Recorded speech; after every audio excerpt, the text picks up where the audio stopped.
is rated GE. It is suitable for general family viewing.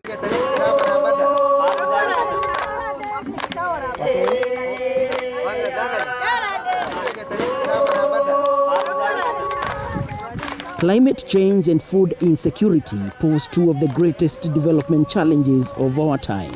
Pastoralism is turning to be not sustainable, going by the current climatic challenges. Water is life. From Marsabit County, the Farming Today crew sought to find out what's on the table for Africa as world leaders convene for COP28 here in Dubai. Specifically, I'm interested in this COP coming out with laws that can bring about climate financing to the grassroots level. Yes, think global, act local. In today's episode, we look at food security in Kenya amid climate change. From COP28 in United Arab Emirates to Marsabit County in northern Kenya, we have a great show lined up for you.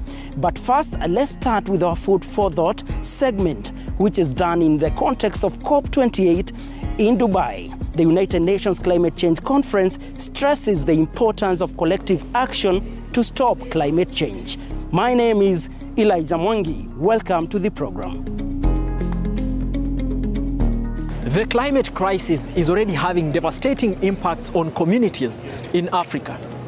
And in Kenya, severe weather events, droughts and floods have brought with them devastating agricultural disruptions. As world leaders convene for COP28 here in Dubai, the Farming Today crew sought to find out what's on the table for Africa in regards to climate change mitigation, which is affecting food security back home. I am here at COP28 to represent the farmer and to talk about the experience of the farmer on the ground.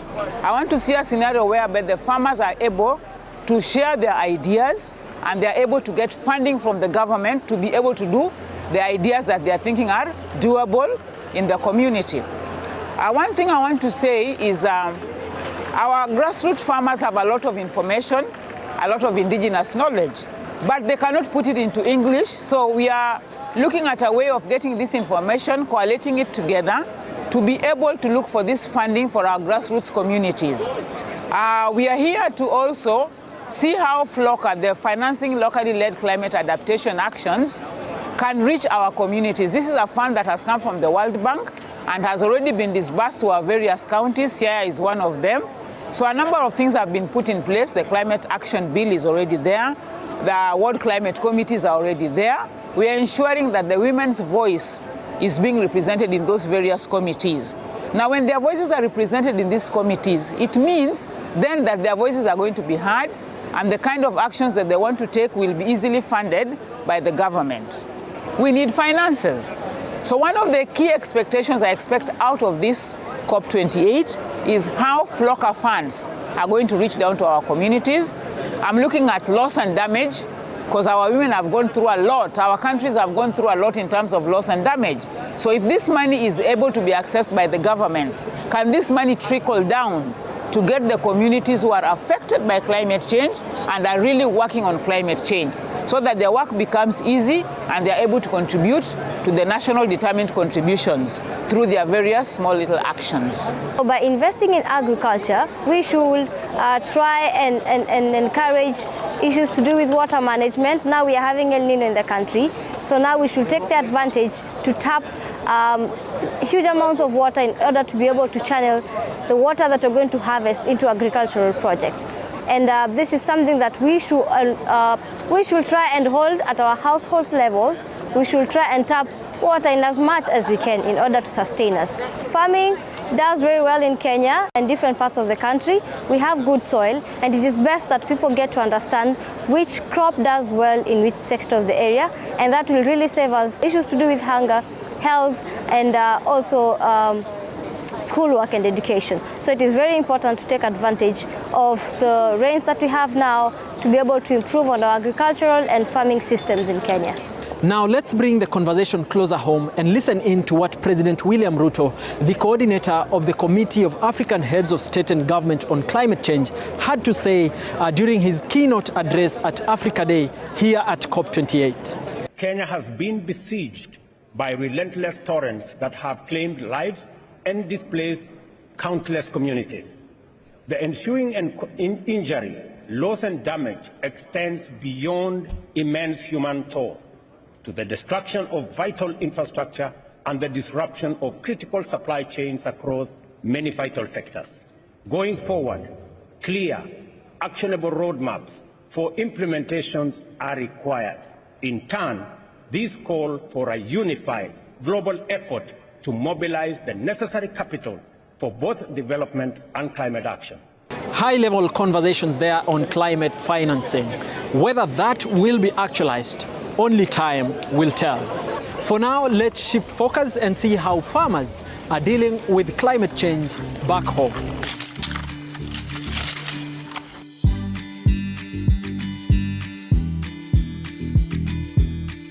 In the remote regions of Marsabit County, a groundbreaking agricultural practice is taking root. A practice as resilient as the people who inhabit this rugged terrain. A beacon of hope in the face of changing environmental conditions is flourishing amidst the challenges of this unforgiving landscape.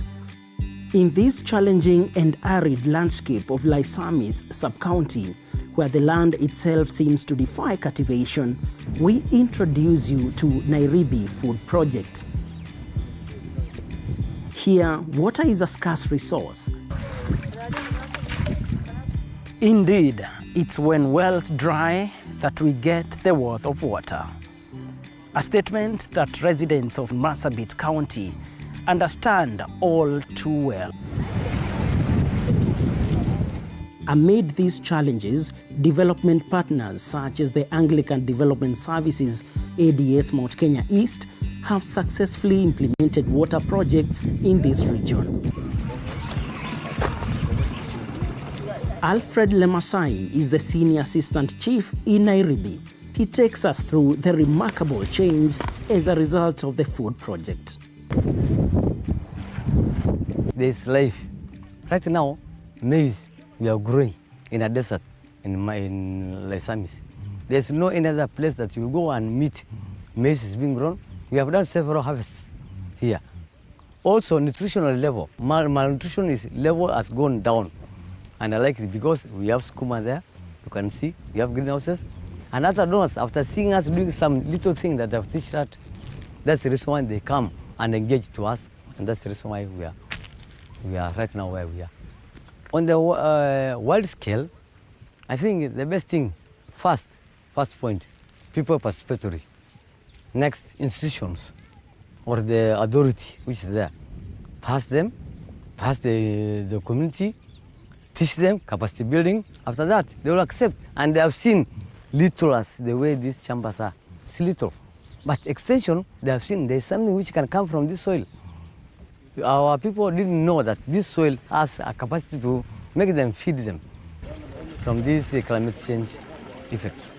In my village here, there are people who have kitchen gardens. This one is for commercial. This maize is just some people, that's interesting, and it involves all the youths. Youths are doing this, and I like, because we have made several groups. This group work. There are several registered groups registered with the government that they are doing this, so other partners will come in and part with us, and we do the best development that we are seeing. Leo tulikuwa na hii maji na hata hatukujua vile tulikuwa tunatumia hii maji kujisaidia. Sisi pia tukaanzisha hiyo kitchen garden ambayo inatusaidia. Ile gharama yote ya mboga ambayo tulikuwa tunaingia sasa imepungua. Hiyo gharama imepungua. Hata watoto mbeleni walikuwa wanagonjeka wengi sana, walikuwa wanadhoofika sana. Afya yao inakuwa chini. Sasa tulikuwa tunapeleka tu hospitali. Sasa hata hiyo imepungua. Hiyo ugonjwa pia ya watoto imepungua. Hali kitambo ilikuwa mbaya kwa sababu tulikuwa na hii maji, na hii maji ilikuwa tu ni ya mfuko na ya wanyama. Hakuna chakula ambayo tulikuwa tunapata kwa hii maji. Na hata hatukuwa tunatusa vizuri kwa sababu hatupati faida sana ya hii maji. Sasa hizi tumejua ya kwamba hata tukipanda hiyo mboga yetu, ama saa zingine hata hiyo mahindi yetu inatusaidia sisi pia. To make the project sustainable, the community has formed Water Resource Users Association, RUA, a key component in integrated water resources management. Mimi ndio RUA chairperson ya RUA ya Nairobi. Tuko na team 6 ambayo ya RUA departments. Mimi niko kwa management committee, kuna climate change committee na pia kuna finance committee. Yote tuko pamoja lakini they are under management committee. RUA wamekuwa pamoja na community wakimanage kama mambo ya maji, kwa sababu maji imeanza kuwa tele na sasa maji ikakuwa na savings ya maji, na pia wanaweza kulipia Oshman na wale ambao wanapeana pia maji kwa water kiosks. Pia hiyo miti ambayo tunamesha pale ni ya community, ni group ambayo ya community ya Nairobi ambayo walimesha miti na wanauza kuhusia matao, na pia wanapanda manyumbani. Na maana ukitembea manyumbani huwezi kosa miti ambayo inapandwa kwa nyumba, na hiyo ni ya community. Tukiwa na miti pia mazingira yetu ni nzuri na pia tunapata hewa nzuri. Na kulingana pia na hizi miti yetu inatusaidia pia kwa pande ya mvua. Mimi ningewahimiza pia hawa waweze kupanda miti kwa sababu miti ni nzuri. At least 90% of Marsabit residents are pastoralists, but with climate change posing a risk to food, agriculture and water supplies, diversification is becoming a predominant concern.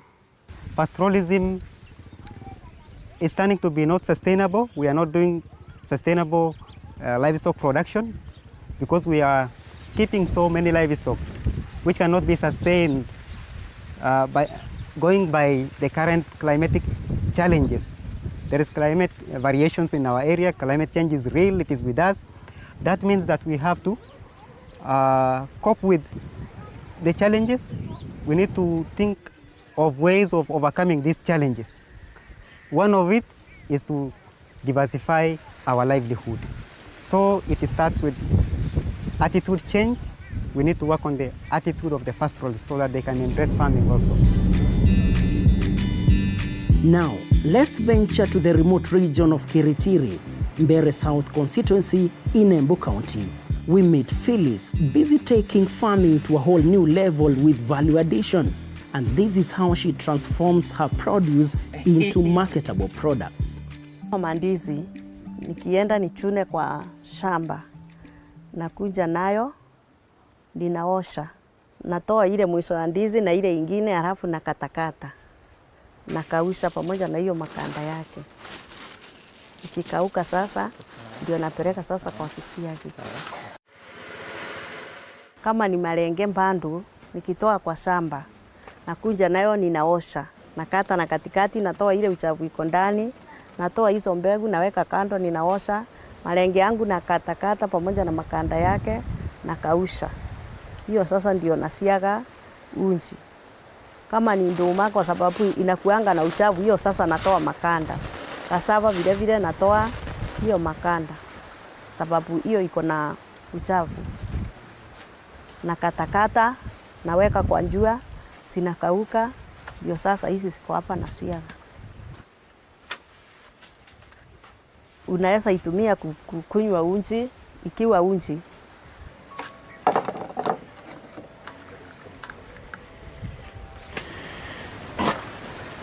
Haya, kuna wengine wanachukuanga wanaenda kupika ugali naye, especially wale watu wa diabetes. Kuna wenye nimekuwa nikipelekea, wananiambia nichanganye kama ni malenge na nduma kidogo, anaenda anapika ugali nayo sababu anakulanga ugali special. Wengine wanaitumia kama ni ya cassava ama malenge, tunapika chapo nayo. Great initiative there from the farmers in Marsabit and Mbere South, as well as the development partners in that area. At this point, we take a short break, but when we return, we are going to have a conversation touching on climate-smart agriculture, a discussion that you don't want to miss. Stay with us if you can.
Welcome back. And just to bring you up to speed, today we are looking at food security in Kenya amid climate change.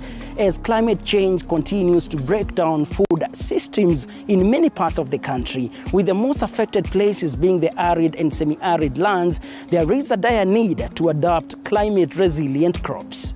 In our Experts Corner today, my co-host engages Dr. Ruth Muhongo on climate-smart agriculture.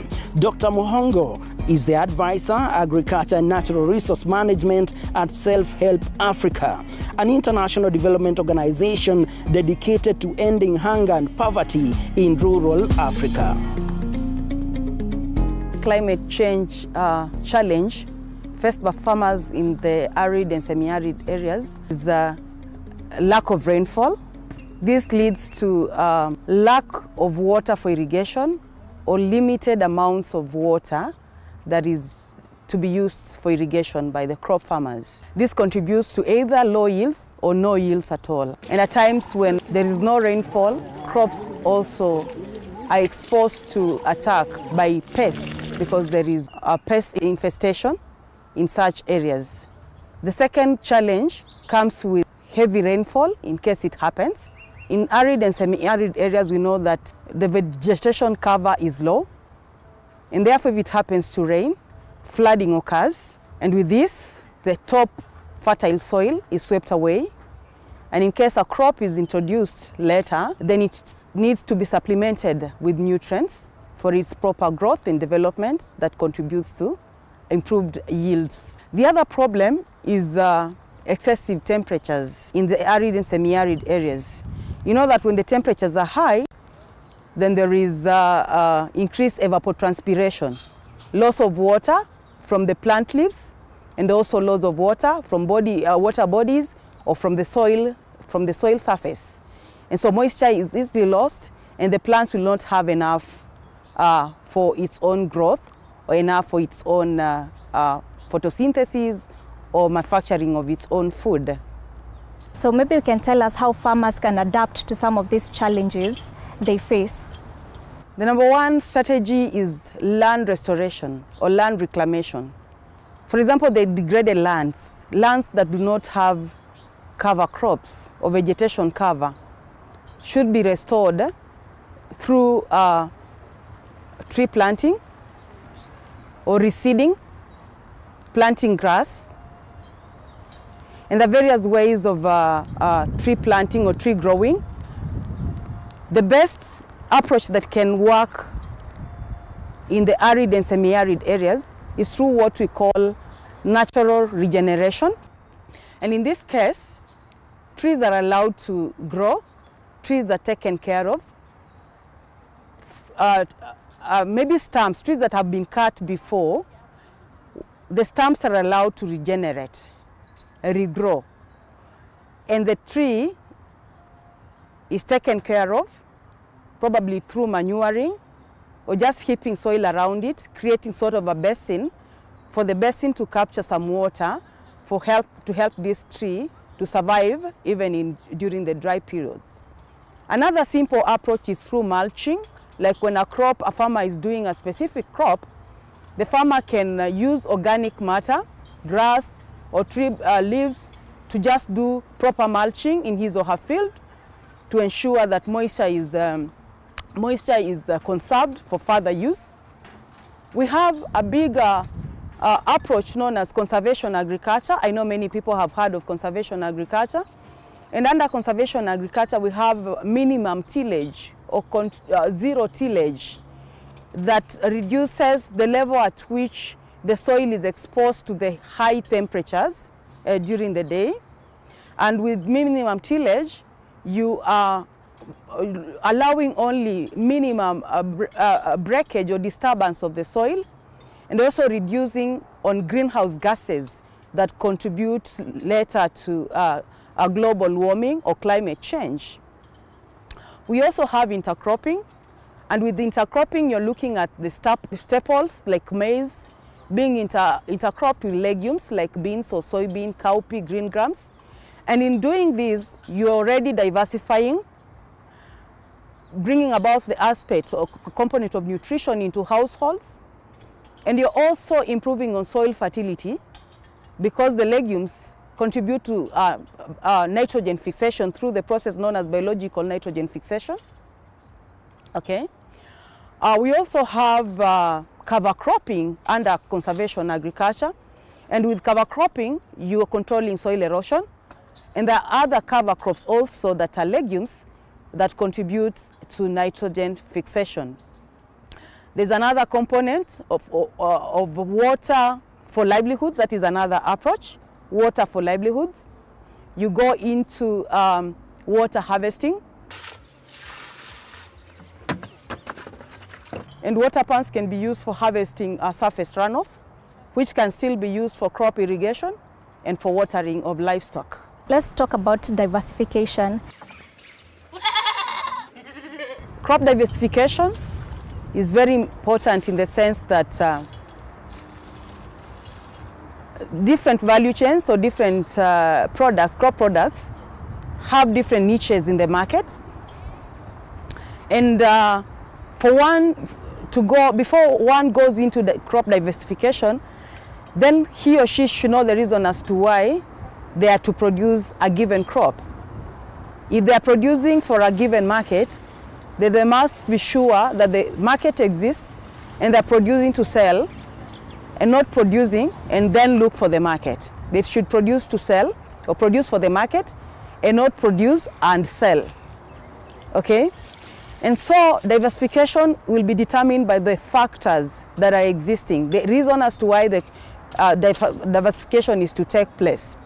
And again, the resilience of the value chains that are being selected from is a determining factor, and the culture of the community that is producing or the market that is being produced for. Yes.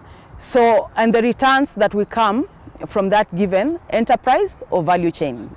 So diversification is affected by many factors: the culture of the community producing, the demand, the market demand for that given value chain, resilience of that given crop, and the prevailing conditions under which the crop is to be produced. And again, the nutritional value of the crop that is being produced. So lastly, you can give advice to farmers in the arid and semi-arid areas, or someone who would want to start farming but they are in the arid and semi-arid areas. Most households or communities in the arid and semi-arid areas are pastoralists. Some of them are agro-pastoralists, and these are communities or households that rear large herds of cattle or animals. And you find that there is competing interests or competing land use practices. A farmer wants to do probably cassava farming, yet he has lots of animals that can go into destroying a crop that is established. So if a farmer wants to go into crop farming, then he should do a fencing of his land first of all, just to protect or shield his crop from grazing by animals, by livestock, okay? Then after that, this farmer has to know whether his crop requires water, really relies on water or not. And for that, the farmer has to prepare on, know the source of the water for irrigation. And I had mentioned earlier that farmers can go into water harvesting, probably construction of water ponds that can be used for water harvesting during the rain season in case they receive some rainfall. Yes.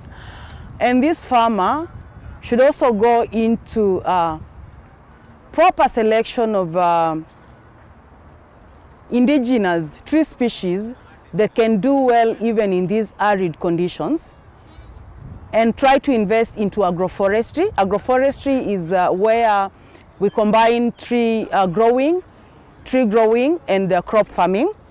So when trees are in these farmers' fields, then we are creating a microclimate that can even help this crop grow with limited amounts of rainfall or water.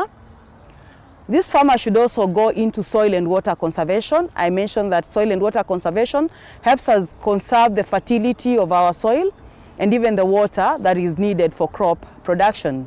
So practices for soil and water conservation are also to be considered by this farmer. So he's sure of the fertility of his soil, and he's sure of the availability of water for his crop. This farmer should also have continued capacity building or training on proper agricultural practices. That is good agronomic practices that can help him achieve the best results out of his farming. And that marks the end of our show. I do believe that you've learned something from our segments today, from COP28 highlights to the farmers in Marsabit and Mbeere South, and lastly from our expert. For me, the speakers have reminded me of the father of evolutionary theory, Charles Darwin. When he was talking about survival for the fittest, this is what he said: it is not the strongest species that survive, nor the most intelligent